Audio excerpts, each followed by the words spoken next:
What's up, guys? Welcome back to the Loading Up podcast. We are back, finally, because we missed last week due to just unforeseen circumstances and just a lot of behind-the-scenes stuff.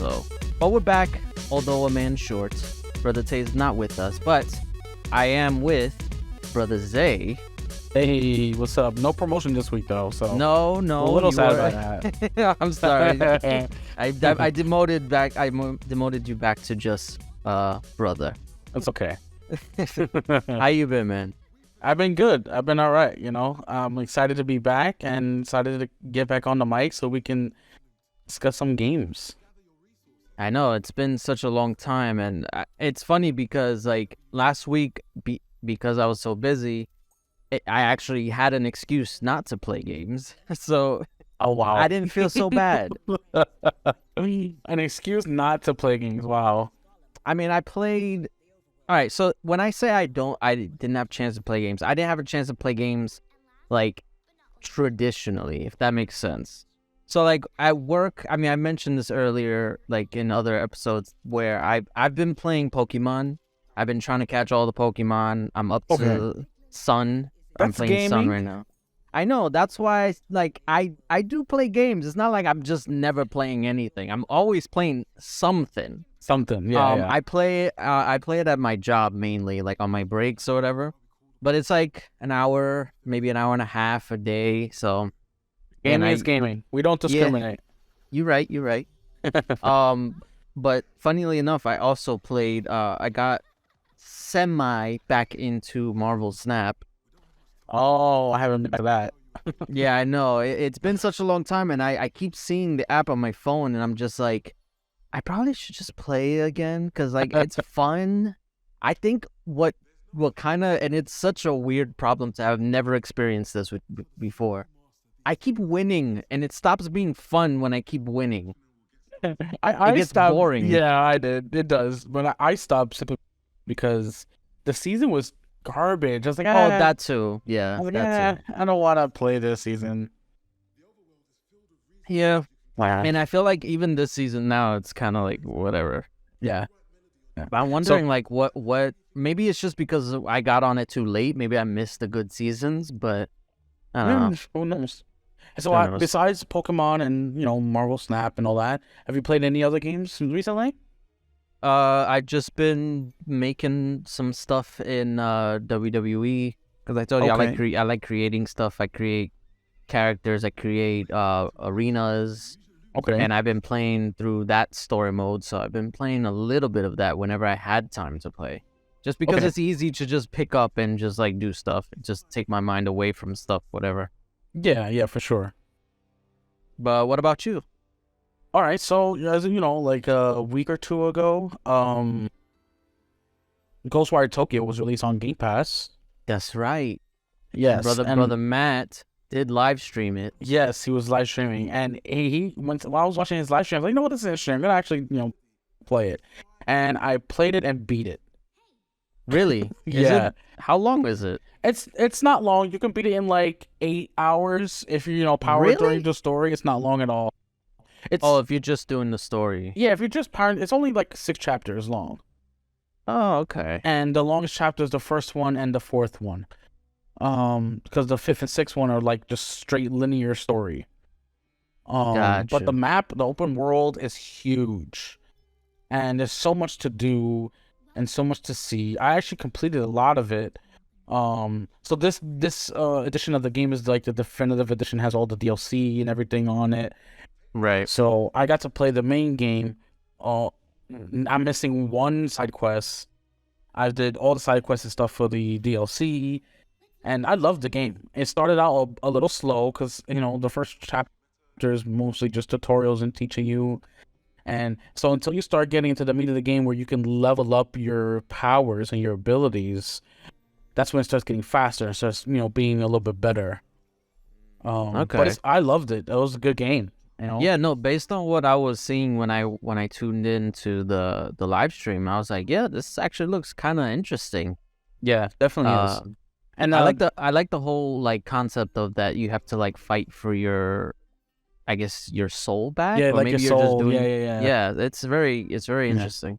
It's also interesting to see because I don't remember a game where it was like exclusively magical powers in first person mode.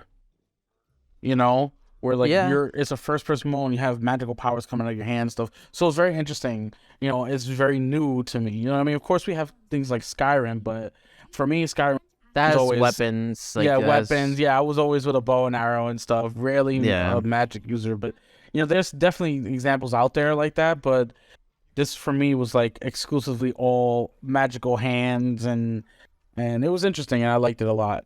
And the DLC was like, so the game is creepy. You know, the game yeah. is No, definitely, it did creepy. look creepy.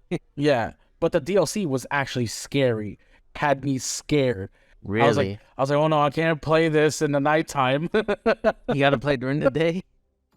So I had to play the DLC missions during the day because it was legit scary, like jump scares and like just scary stuff happening. I was like, nope, I can't.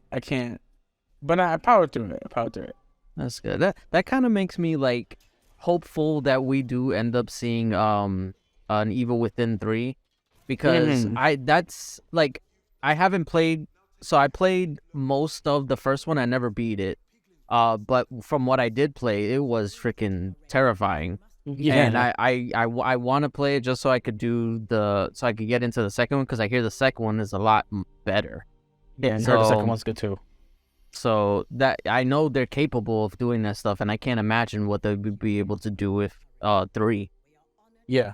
I mean, just Tango Gameworks, who made Ghostwire Tokyo and even Hi-Fi Rush, you know, they're a gem of a studio.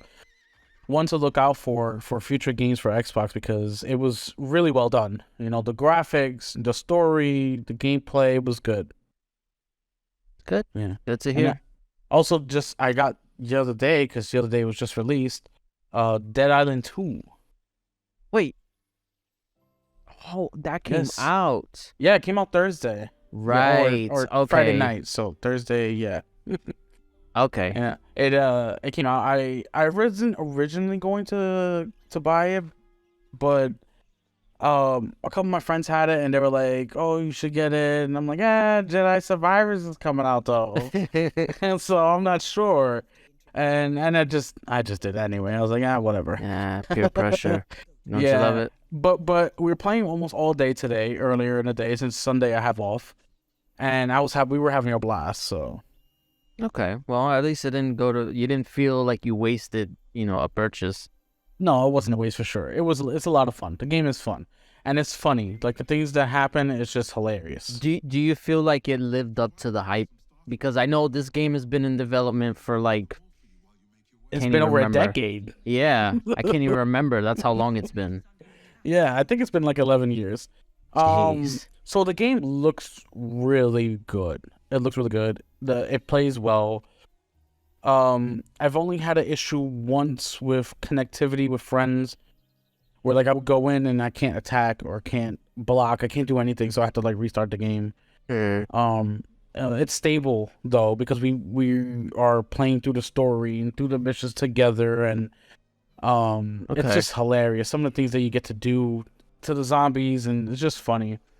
It's a good game. It started off well, and I'm looking forward to completing it with my friends, since it's one of those games where not just the host progresses, everybody progresses, no matter who's the host. Okay. That's possible, Yeah. We'll talk about it, because we missed a few things because we didn't do a show last week, but we will talk about it, so don't you worry. All right. So like we can get right into some news, because we like you said, we missed a week, and we got some things to catch up on. I know a lot of people out there, a lot of gaming news just completely goes over people's heads throughout the week. So much things happening in people's lives and throughout the world, and gaming news can just slip right on by. Right. So we'll jump right into it, where Microsoft's still signing, 10-year deals and offers to cloud gaming companies out there. So they signed a 10-year deal through EE, which is a UK's biggest mobile network, and it's just they're out there promising to bring Activision, Blizzard, and even Xbox PC games all to EE customers, and just promising, and they're out there in force, because if I'm not mistaken, this week is some of the last couple of days for the CMA's findings. Yeah, and the CMA's reports. Yeah, so we'll hear at the end of this week, we'll hear some more news on that. So they're out there in full force, signing deals and trying to get this passed so that way they can put this behind them. Yeah, one thing that I heard people discussing about the potential, like what this deal in particular could mean, because this EE is a mobile carrier in the UK. Yeah. So because I think it was based off of the wording in the statement that it could mean that they're looking into, and I know this has been a thing, not a thing, but like this has been talked about before, that Microsoft might be bringing PC games to xCloud. Ooh. So that actually would be a game changer, because there are certain games that are only available on PC or on the PC Game Pass side, and not on the Xbox or cloud. So if that's the case, like specifically Death Stranding, if they're able to bring Death Stranding to cloud, theoretically you could play Death Stranding on your Xbox through cloud gaming. Yeah. And that would be insane. Yeah, that would be. It would set a precedent. But I think it's Hideo Kojima. I think they own the rights to that game, though, right? It's not exclusively. No, it's not. But just it I think Sony owns the publishing rights for console. I see. But that's what I'm saying. Like, the workaround is that it's not on the console. It's through the cloud. So if it's through the cloud, you could play it through the cloud just on an Xbox. Very interesting. That's very, very interesting development. Yeah, it'll be very interesting to see if that comes true. Yeah, definitely. I mean, just Microsoft trying to sign more deals to get this passed just shows that the commitment that Microsoft in general, not just Xbox, Microsoft in general, is to having all these games come out and this deal to go through, no matter where it is. They don't want another Bethesda. Well, is this going to be exclusive or is not? They know it's for fact nothing's going to be exclusive from this. They just want it for their umbrella of games and studios. Right. They're getting out in front of it to try and mitigate any questions or concerns, especially from like regulators, because that's who they're trying to appease with these. It's not like they're doing it out of the kindness of their hearts. We know this. They're trying to appease regulators, but if we benefit from it, then why not? Exactly. So we'll jump into a little bit of some Xbox news about Redfall and some developments that they came out and said that they're only going to have a quality mode, which is 4K 30 frames per second. And it was really big over social media. A lot of news organizations, as well as Twitter trolls and fanboys out there bashing Redfall before it's even released, about 30 frames per second. Now, personally, I think they should delay until there's a performance mode. I don't want to play first-person action adventure shooter like Redfall is. / it has RPG elements into it too. I don't want to play that in 30 frames per second, not on a Series X. And this is we're talking about a first-party Xbox exclusive, and it can't even use the power of the console. It's a little disappointing. I mean, I'm still gonna play the game, but it's just still disappointing. Yeah. So I'm of two minds in this issue, because on the one hand, like you said, I will still play the game because it does still look fun. It looks interesting. Yeah. I feel like my main issue and why I'm very disappointed about this is not that it's running at 30 frames per second. It's the fact that leading up to this point, they were essentially leading us on to believe that it was going to be 60 frames per second. Yeah, they had the on all marketing. platforms. The marketing, every single video, every demonstration, playtest, everything regarding this game, everything. the ads, everything was in 60 frames per second. Yeah. And the fact that they just came out of the blue and said, nah, not on console, that felt kind of like a slap in the face. And I was just like, what? If they had never done that and they kept it at 30 frames per second and just launched the game as is, I feel like the backlash would not be as severe as it is now. Also, the fact that they said 60 frames per second will come later via a patch, that also felt like a slap in the face, because they're basically telling us this game is not ready, but we're going to release it anyway. So it's like, I don't, if they had just said there's a quality, like, here's how it's going to play, and not said that there's going to be a 60 frames per second patch, yeah, it would have been disappointing. But the fact that now we know that a performance mode is coming, essentially, well, it depends on who you are, but a lot of people would consider that a better version of the game with a performance mode is coming later. They're just going to wait now, because why would I want to play the worst version of the game, with the worst performing version of the game, when I know a better one is coming out later? Yeah. Well, I hear what you're saying, but, you know, I think the game is done. I think it's officially done. You know, maybe they're working and polishing and everything, but I don't think that it having only 30 frames means that it's not done and then it needs more time. I think they definitely need to bring the performance mode out at launch, but I don't think that's gonna be like a dent in the game itself.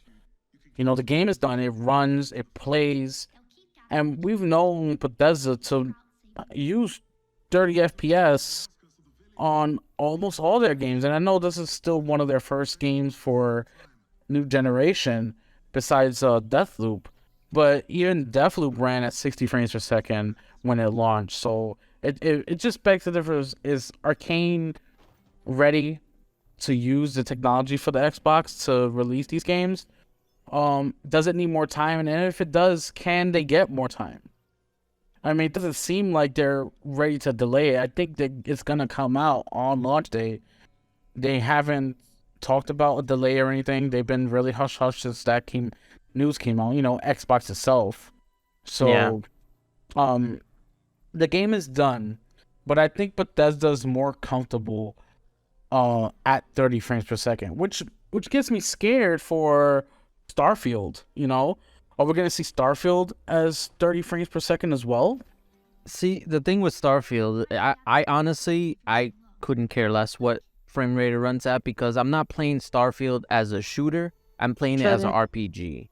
And I think that's a lot of the main concern with Redfall, is that Redfall is marketed as a shooter. It's not an RPG. It just has RPG elements, yeah. RPG elements, but it's a looter shooter, like what they call, like, compared to Borderlands. That is also a shooter. So it's like, if a shooter is launching at 30 frames per second, like that doesn't feel like very optimized. At least personally, that feels more like a last gen thing. Because I feel like last gen people kind of forgave a lot of the 30 frames per second versus 60 frames. But now, I mean, they were just starting to do the 60 frames on console last gen, you know? Right. With the One X and the PS4 Pro. Exactly. So I feel like now it should have been a standard. Like, that should have been like the benchmark. 60 frames per second, make sure it runs at least at that. Yeah. And then you can add a quality mode to bump up the resolution and texture quality or whatever. I mean, because not a lot of people in general have access to 4K TVs anyway. Exactly. So they're not going to be worried about the 4K resolution. You know, people want some of the best performances because they probably have a 1080p TV, you know? So they're not worried about the 4K. Like I said, I mean, I'm fortunate enough to have a 4K TV, but I would rather it be under 4K to have 60 frames. Right. I always, like, every game that has a performance mode, I always put it on it just because I can't play unless it's like a story like game, like a Life is Strange or anything like that. Then fine, 30 frames per second. But a shooter cannot be played at. I mean, I don't want to say it cannot. It's just it's very jarring. But you don't want to go back. Yeah, I don't want to go back. It feels like a step backwards. Yeah. But one thing I want to say, and I don't know how true it is based on what I've seen. Okay. Is that apparently before this announcement, Redfall on the Xbox store had 60 frames per second listed. Yeah, it was on the listed, description. yeah. And then they took it off. They quietly took it off once this news was announced. Yeah, and that is one of the reasons why I feel like it's not finished. Because it was advertised as that. Maybe they had plans to do it as 60, and they just didn't want to delay it again. Yeah. Because then, I mean, sidetrack. The whole 12-month thing that Microsoft did was let's face it, it was a complete failure. Yeah, it was a complete and utter failure. I hope they don't do that again. Yeah, that's 12 months. Just that one statement alone. In the next 12 months, that's. They had some good games, but the ones that mattered completely missed it. So I hope they learned their lesson and don't do it again for this year. Yeah. But anyway, get back on track. I feel like for whatever reason, maybe the Xbox or maybe even Bethesda, because that's also an issue because we don't know whose call this was. Because for all intents and purposes, Bethesda and Xbox are still technically separate. Yeah. And they operate separately. It's definitely an Arcane issue. I feel like the developers Arcane have issue. Who was the one to say, okay, let's just ship it because we gotta ship it? Oh, well then. Because I feel like if it was Xbox, they would have just delayed it again. Like, take the heat, whatever. Let the freaking Twitter trolls say what they're gonna say. If it ends up being a better game for it, then absolutely. They've done it. They did it with Halo. Halo. They did it with Starfield. I feel like Redfall of all games would kind of be the one to be like, okay, fine, just delay it again, whatever. Yeah. I mean, I don't know. So in general, when it comes to anything Xbox related, the news tends to be very negative. So of course, for when this happened a week and a half ago, whatever, we're now reporting on it. When this happened a week and a half ago, this was the big thing. Everybody was freaking out. Xbox is dead. This is what people were saying. Yeah, that always happens though. Yeah, but and Xbox always gets the negative, the negative PR. They always get the negative PR. Nothing can be said positive about Xbox. If anything, they finally have a first party game. Yeah, it's coming out 30 frames per second, but is this going to overshadow the reviews now? Are people going to give it a negative review just because it's not 60 frames per second instead of honestly doing a review that's honest and fair about the actual game itself? Is that going to impact Xbox further? What can happen? That's honestly what my main concern is now, is that is this going to be the shadow over what is supposed to be a good, because I feel like Arcane so far has delivered on good quality games. They don't score 90s or whatever, but they deliver decent games. Deathloop was good. What was the one before that? Dishonored. No, the other one. Which one? The alien one. Why am I blanking on the name? The alien one? Yeah, when the alien takes over. What the hell is his name? and I played it too. I know what you're talking about. Why am I blanking on this name? Prey. There you go. Prey. Prey was good. I played a little bit of it. Prey was great. Yeah, so it's Arcane can deliver. It's just now they have this cloud of the 30 frames per second thing looming over them. potentially overshadowing what could otherwise be a great game.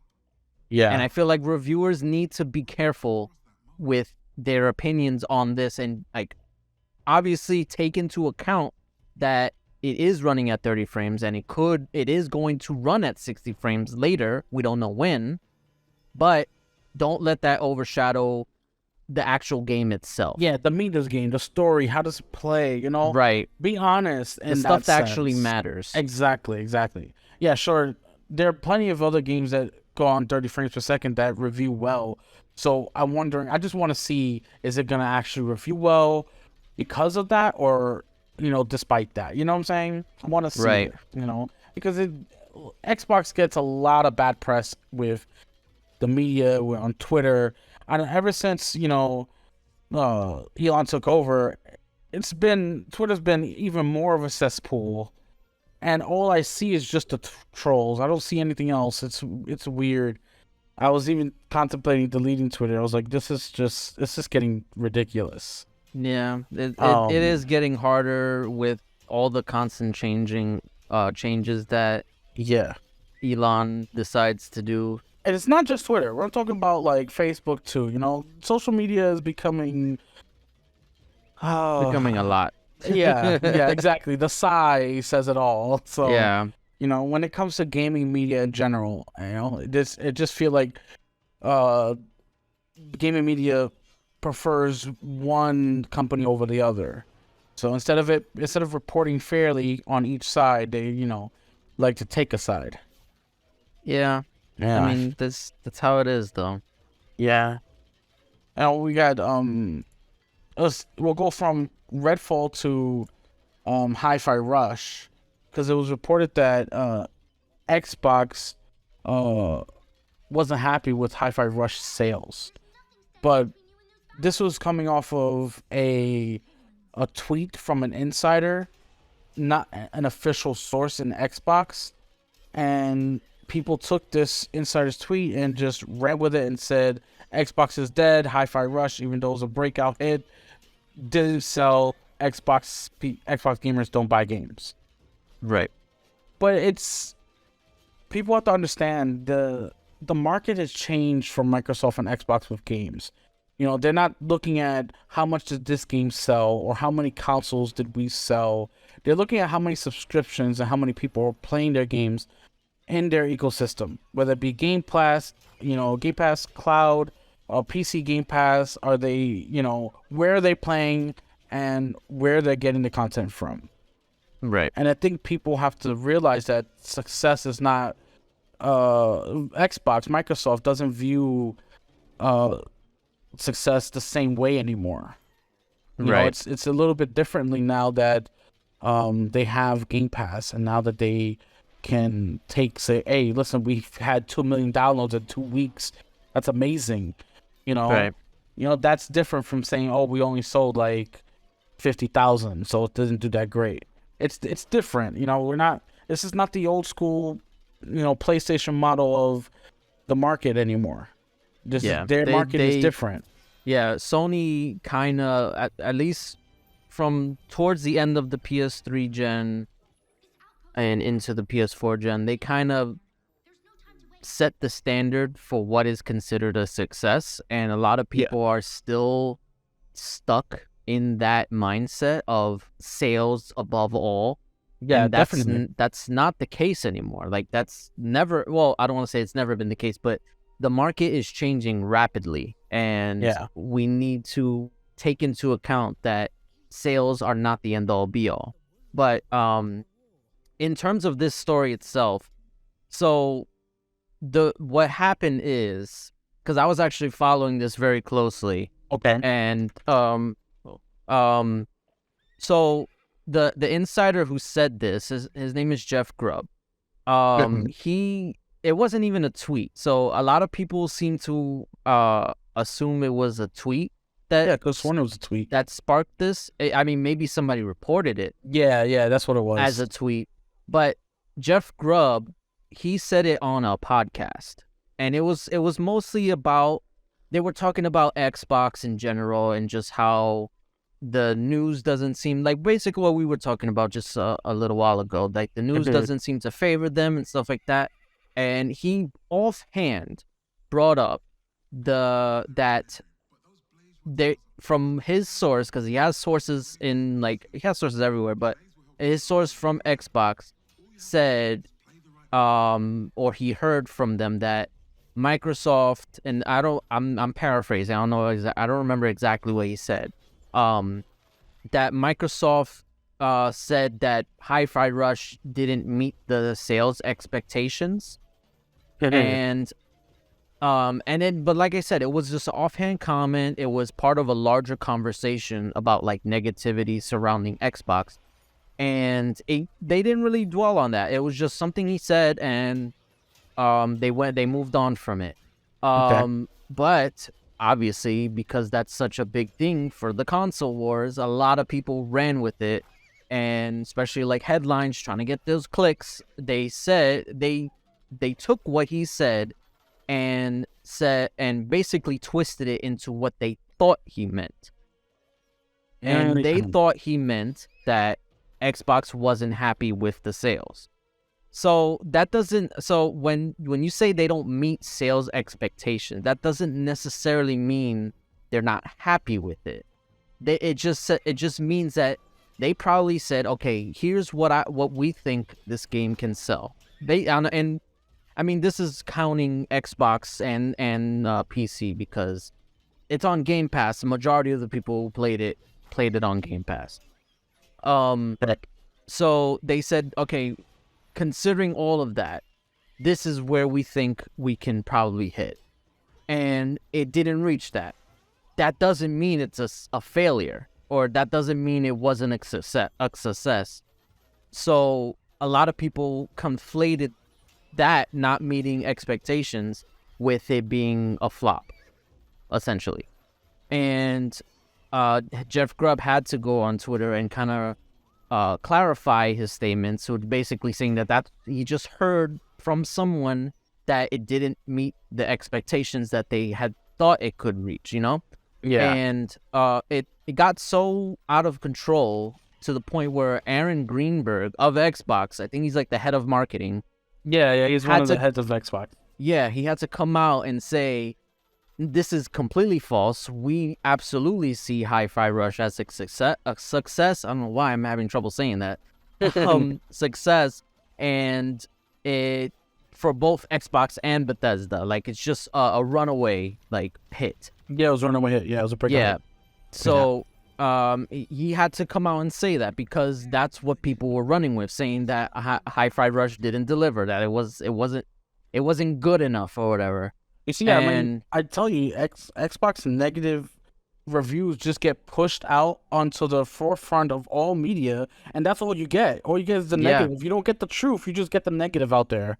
Exactly. So it's hard, because Xbox, they need a big win, and for real, it's cutting it close at this point, because we've been waiting for how long to get like some semblance of a steady flow of games.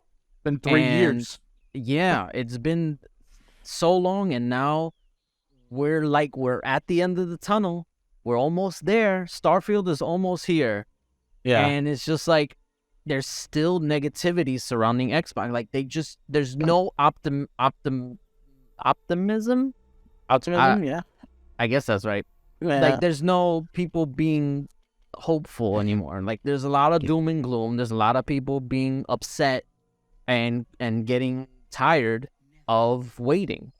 And even me, I'm getting tired of waiting. I'm starting to not get fed up. Obviously, at the end of the day, I don't care. It's just fucking video games. But still, I want to get excited again, you know? Yeah. I don't want to, and especially because, like, even if I were to be like, you know what, screw Xbox, I'm tired of waiting, whatever. Not that much to get excited for on PlayStation either. It's Spider-Man, and that's it. Yeah, Spider-Man and Final Fantasy. And who knows when those are coming out. But even then, we already discussed the whole Final Fantasy 16 situation. So I'm not playing that. Yeah, me either. But still, it's just like there's not much to get excited for. I guess if you want to be excited, I guess you could get a Switch. Zelda's coming out soon, so. But even then, I haven't even beaten the first one, so. And it's just, like you said, we want to get excited again, Yeah. And like you said, Xbox, even PlayStation, they have to come out with some.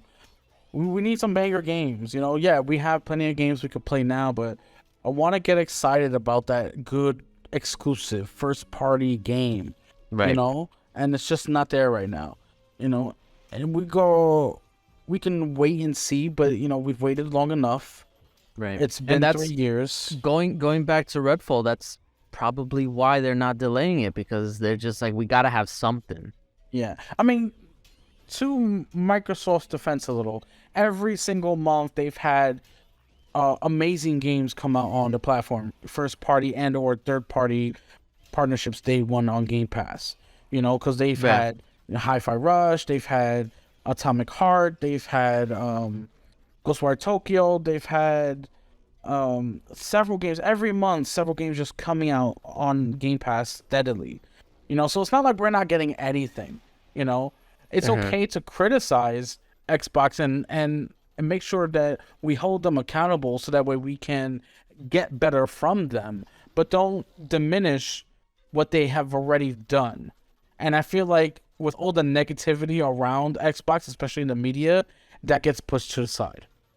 Yeah, absolutely. And it's getting, and that's part of why we were just saying, like, we're getting tired of not just like the negativity, but just like, well, the negativity, but in general, like, it's all over the place, and I just want to be happy about something for a change.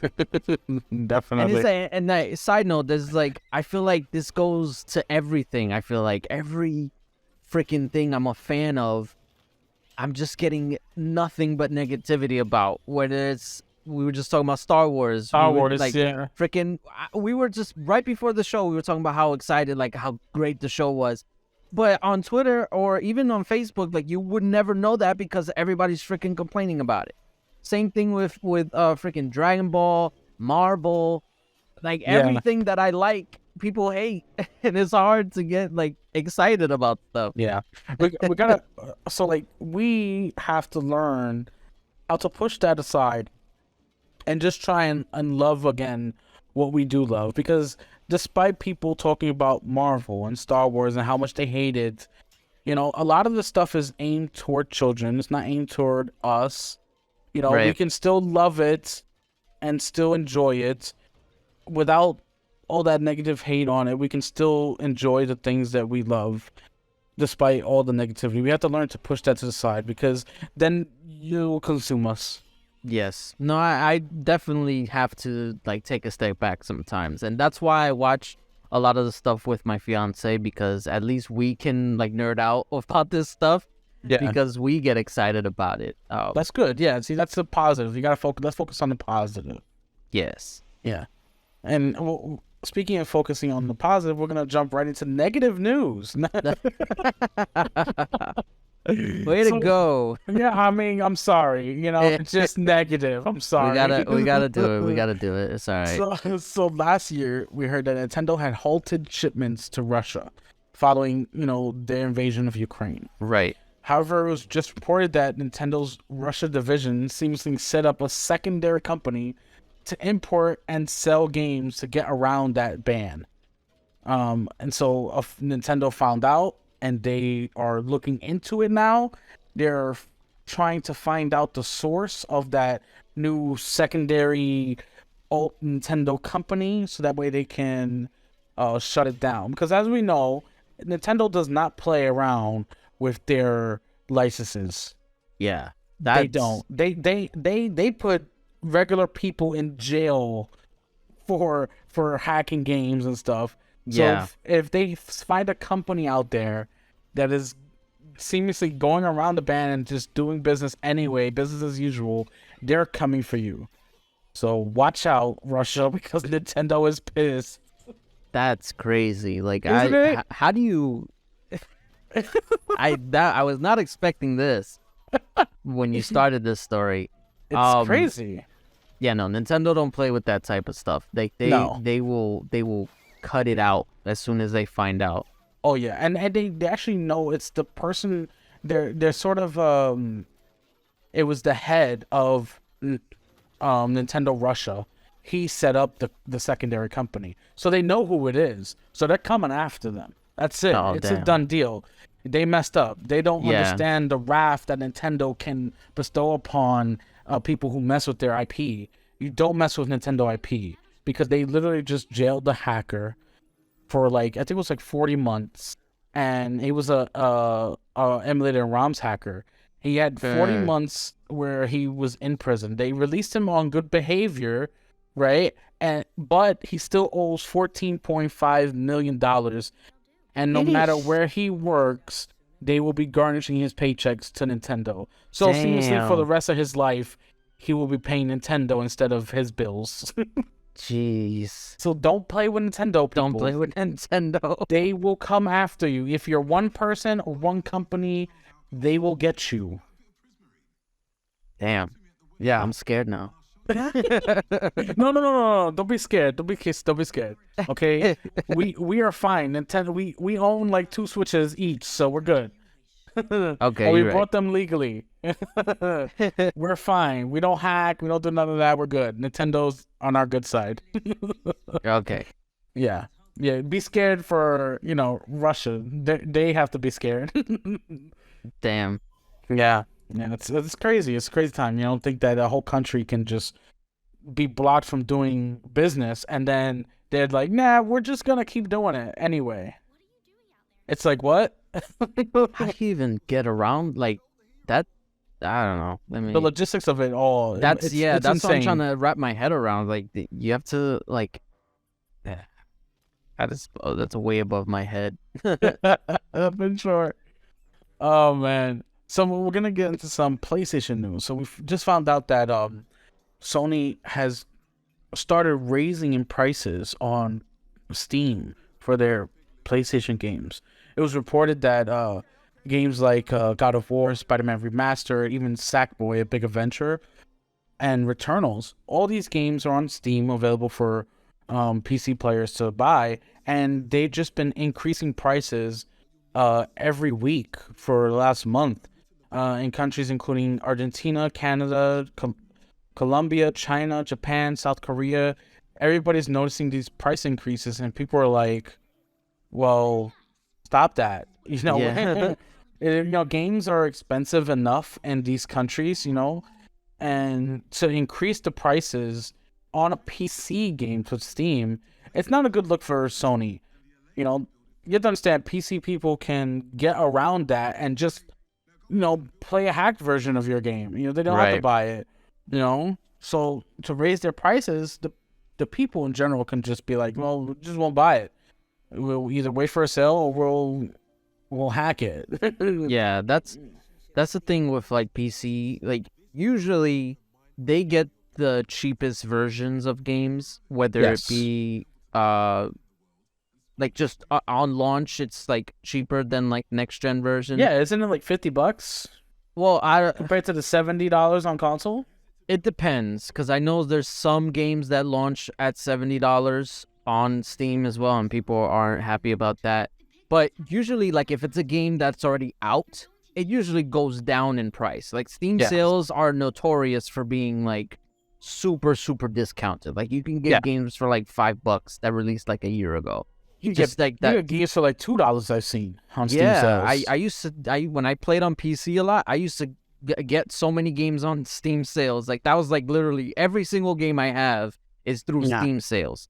But yeah, the fact that they're going the opposite way and raising prices is just like, why would you do that? Like, it does. It undermines their whole PC push. Yeah. Because like, you want people to buy these games on PC. Yeah. Raising prices is not going to get them to do that. No, and especially not in countries where the price is already high to buy a game. Exactly. I don't know if you noticed, but like in these other countries, Argentina and Australia, South Korea, games are like, when converted to the American dollar, they're $80-$90 at just the base game, not including like and digital deluxe edition or anything. You're talking about the base version of games are pushing already $100. So then you're raising prices $10 more on top of that for PC players, and all you're doing is pushing the market further. Right. And that's not what Sony should be focusing on. They should be focusing on releasing games day and date for both console and PC. Right. You know, I mean, we can see the success that Xbox had with releasing day and date with their exclusives.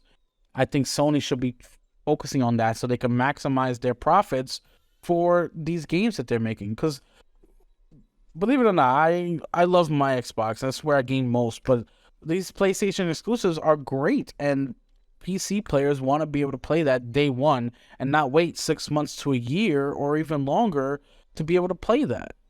Right. You know, so they have to work on that, you know, not just the pricing. They have to work on releasing day and date.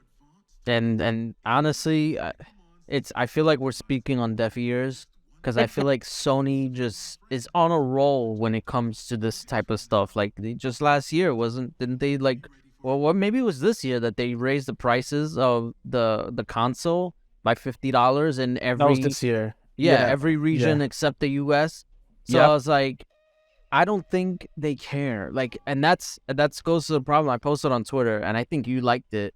I was joking. I was just like, charge them more because they're gonna buy it and justify it, because like that's what like PlayStation fanboys do. They justify the bad shit that Sony does, and it's like, no, you're not supposed to do that. Yeah, no. Sony fanboys in particular, they have to, stop drinking the Kool-Aid. Hold Sony accountable so you can, they can do better for you. Because Sony notoriously, they just don't care. They're like, you're going to spend the money, that's it.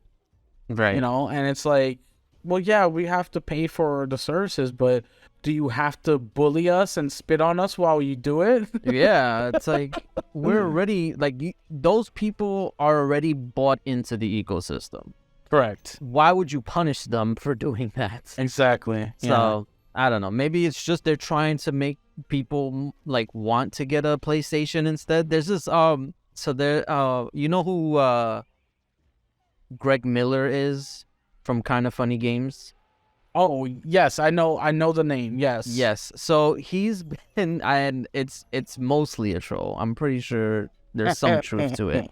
But he's been on a tirade laughing at PC players ever since the whole Last of Us PC port.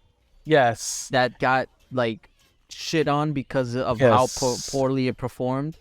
He's been on a tirade just like laughing in the face of PC gamers and telling them, see, you wanted PlayStation games on PC when you could have just got a PlayStation and played them on all of that whole thing, that whole skit, it was a skit. It was a troll. He was just trying to troll. No, I know. And that's people what I'm took saying. It, and they took it as like, all this all the PlayStation fanboys took that troll post, and they're like, this man is the greatest. He is saying the greatest things ever about PlayStation. Yeah, they don't realize that he's trolling them. Yeah, he doesn't. He's a parody. Like he's parodying them.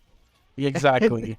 Because the funny thing is like they didn't even the first time he did that, nobody even noticed that he was wearing an Xbox shirt. So, like, you don't get the irony of that. Like this is all a joke to him. He's not serious. Yeah. But it's just the fact that he's doing it, and that's how people really think, though. That's the thing. Yeah. And that's why, like, it's funny because that's exactly that's why it's funny. But anyway, like, yeah, the Sony, you need to stop giving people a reason to not like you.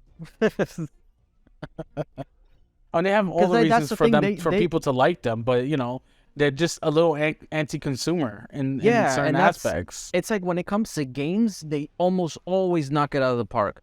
But everything else, it's like they just like don't care. Oh, they don't.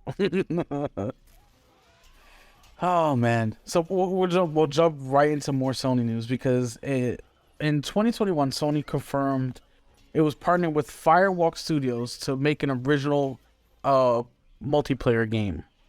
And just the other day, it was announced that they're not just partnering; they're going to purchase them and buy them. So Firewalk Studios will now be under the PlayStation banner, and they will still be working on that exclusive original multiplayer game for Sony.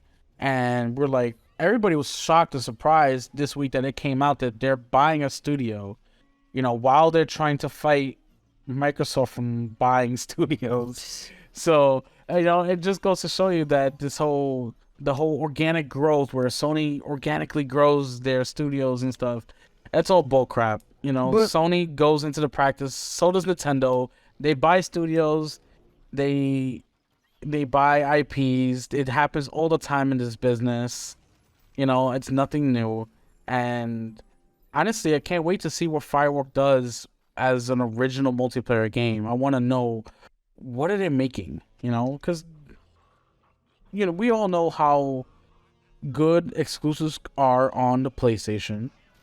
And I want to know, is this going to rival Call of Duty? Are they going to make the Call of Duty rival with Bungie? Because now that they have all these really great multiplayer first-person shooter studios out there for Sony, are they going to compete with Call of Duty? So, what games do Firewalk Studio have? Like, No what have they games. made? They have no games? No, I don't believe they have any. I don't believe they've released any games. Because I'm trying to look up now. Yeah. And I cannot find anything. No, they don't have game. Wow, so they're just a brand new studio. Oh, they formed in 2018. Yeah, so they don't have anything. Yeah, okay. They don't have any games. So, I mean, good on Sony for snatching them up, because I guess whatever they're doing is they liked it, so they liked it so much they just brought them. They just bought it. They don't want, because that's the thing. When Microsoft was doing the same thing, like doing these third-party partnerships, they kind of got the short end of the stick, because it happened twice with them. It happened with Alan Wake, where they just partnered with Remedy, and then they lost it. Now they don't have Alan Wake. Alan Wake is multi-platform. Yes. And then now, and it even worse, it happened with what is it called? The Insomniac game. You're talking about Sunset Overdrive? Sunset Overdrive. They did a third-party deal with them, and they lost it to Sony. So it's like Microsoft really didn't want, for whatever reason, to buy these games or the IPs outright, because I guess they wanted to seem like the cool guy. You could come with us, it's fine. But Sony don't give a shit. They're just like, nope, we like it, we want it, it's ours. So, that's how you gotta be if you want the game to be associated and not miss out on potential future iterations. Then you gotta nip it while you can, especially when it's a new studio that hasn't made anything. Who knows? It could be a breakout hit. It could flop. You don't know. So yeah, you just don't know. Yeah. And in worst case scenario, if it does flop, then you have a support studio. So, to piggyback off of what you said, all the PlayStation players out there should really thank Microsoft for Insomniac Games having such a great open world for Spider-Man. Because if it wasn't for Sunset Overdrive's developers, they wouldn't have that world, that big city that Spider-Man gets to swing in. You wouldn't have that. A lot of people do say that if you played Spider-Man, you see where that came from, like the traversal, everything in Sunset Overdrive. So. Absolutely. But yeah, good for Sony. Hopefully we find out what they've been doing this whole time. Yeah, let's they started working on a game, so we'll see more hopefully from them next year at their state of plays, because they just started. It's going to be some time. Development takes some time to develop games these days. takes like 4 or 5 years now. So we'll probably see more of them next year for sure. Yep.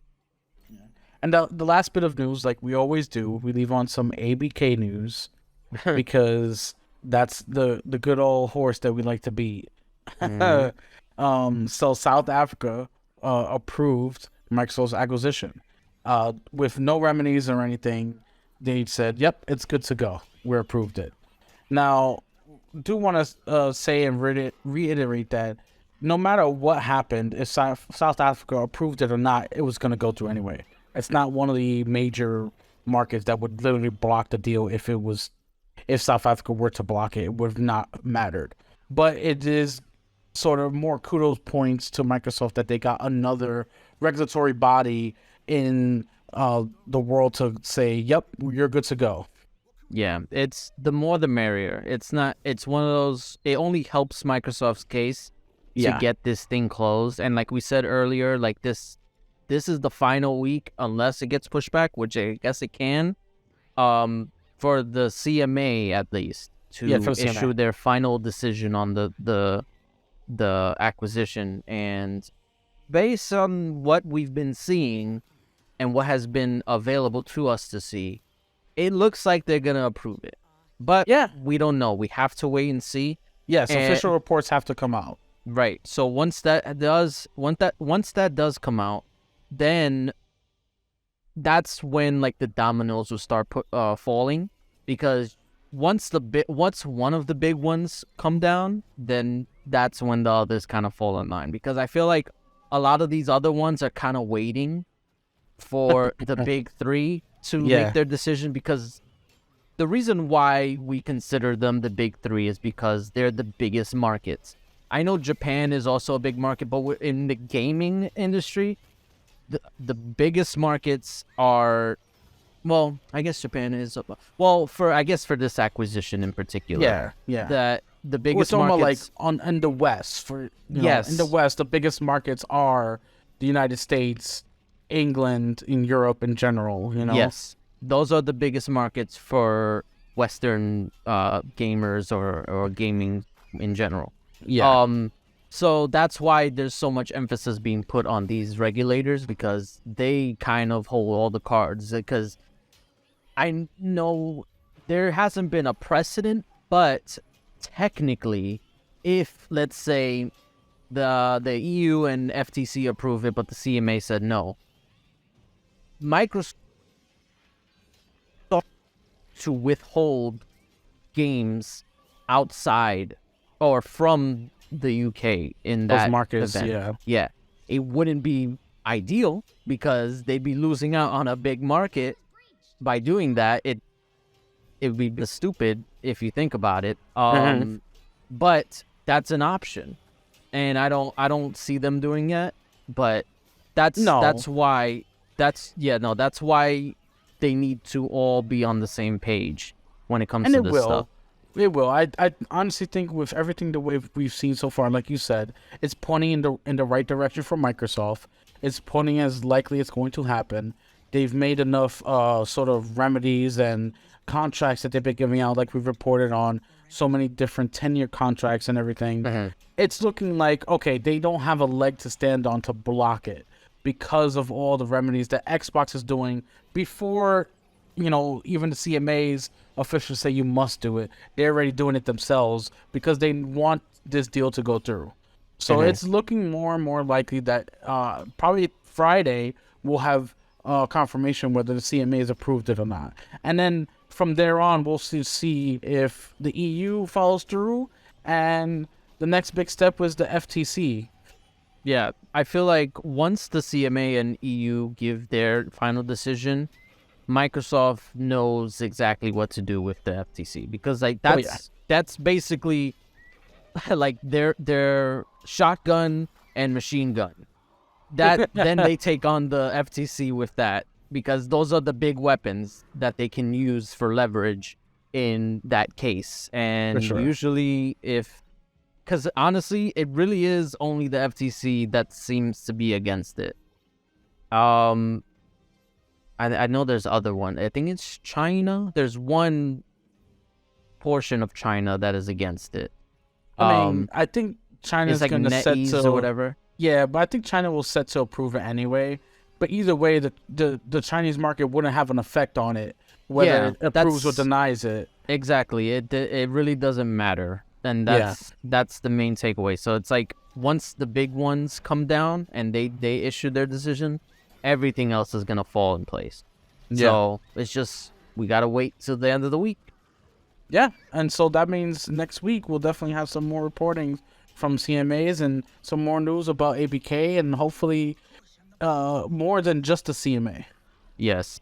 So I would say hopefully, I mean, in a perfect world, if everything plays out the way it should, hopefully by next month this can be done with. Oh no! But our horse. Whatever shall we do? We'll have a new horse. Trust me. We'll have a new horse. Okay. We'll have a new horse that we'll be talking about once the deal goes through. We'll be talking about how is Xbox gonna ruin it or whatever. Trust me, it'll never end. But no, it won't. At least we'll end this part of the conversation about it. For sure. It is the beginning. It is the end of the beginning to the new beginning. It is all gonna be here. Yeah, it just keeps trugging along, but definitely. And that's all we got for news. Yeah, and that's what we have. I guess that'll do it for the show. I was trying to think of something to like tie into like the question part, but I got nothing at this point. It's okay. We made it. We made it. We made it to the end. And we're back, and we're gonna keep coming back, and we'll keep bringing the news and any other content that we have for gaming. Stay tuned to our socials. So yeah, that kind of does it for us. Follow us on our socials. If you're watching on YouTube, you see it already at the top. If you're listening, it should be in the description of the podcast, whatever you're listening on. Like and subscribe because we need the algorithm to notice us. And anything else? That's all. Stay tuned, folks. We'll be back next week. We'll see you next time. Peace.